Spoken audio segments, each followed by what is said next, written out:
Hi, I'm Rob Charlton. I'm a Principal Technologist at Amazon Web Services, and I work with our global financial services customers. But whichever industry you're in, today I'd like to give you the tools using this whiteboard to explain AWS resilience that you can use with your own stakeholders. Let's start with the basics. Governments and regulated industries like financial services run essential digital services, such as banking or allowing citizens and businesses to pay taxes. These services are fundamental parts of our lives, and they need to keep operating through or recover from disruptions, a quality known as resilience. Additionally, they must remain operational for a higher than normal percentage of time, which we refer to as high availability. Historically, this resilience model has largely depended on the physical infrastructure the application is running from. For instance, if you wanted to make your application more resilient, you might add it to another rack in another data center. If you needed even more resilience, you might move the second data center even further away. But now, resilience is about more than just infrastructure, because the way that we build applications are changing. So, to illustrate, let's think about an application such as a benefits application or a share trading application. I'm going to draw a graph here of traffic hitting that application over 24 hours. So you can imagine this is time, 24 hours along the x-axis, and traffic on the y-axis. You can imagine a large peak at the beginning and end of the business day. Let's say there's a power problem in the data center. So that application is running, and then at this point, there's a power cut. And the application is down for 2 hours. So this application is down, 100% down, for 2 hours. And during that period, customers would have been unable to process their benefits claims. The modern approach is different. So let's say that we're going to re-architect that application using a modern technique.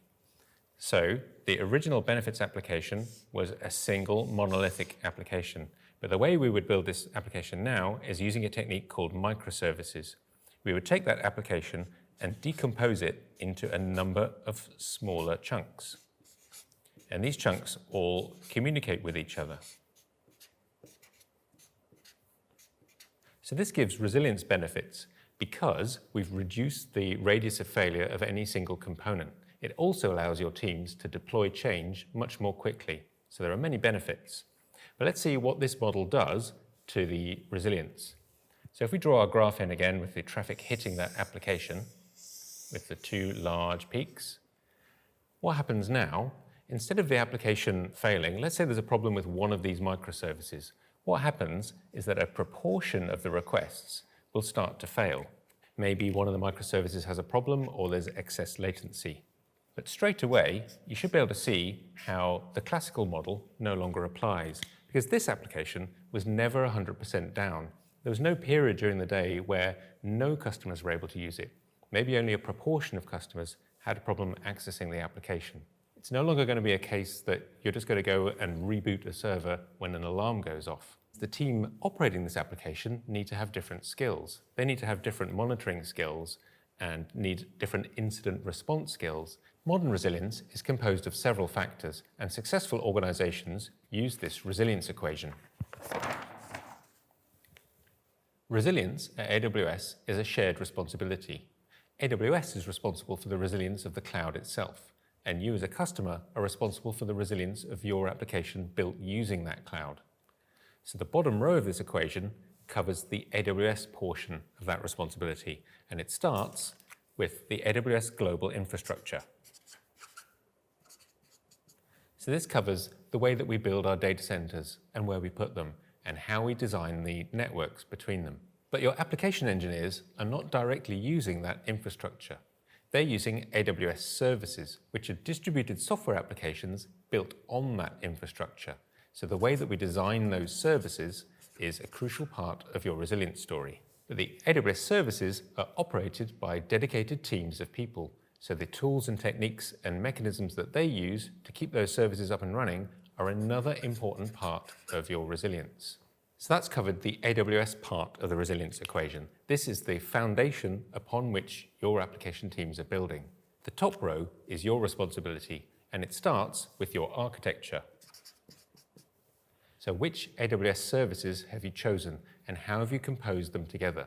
This is a key part of the resilience of your application.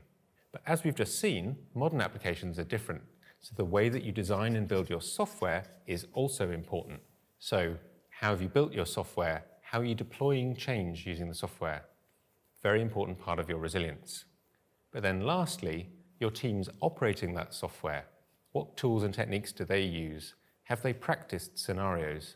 Have they gained the muscle memory to know how to operate when something's gone wrong? And have they built resilience into their life cycle as they operate those applications? This bottom part, that's AWS's responsibility, you don't have to do anything to enable that resilience foundation, but it's very important that your architects and engineers understand that, because you might have to explain this for governance requirements or to explain your approach to a regulator. Now, AWS is not a bank or a government department, but we think about the same kinds of risks that you have to, and the mitigations required to keep those applications and services up and running.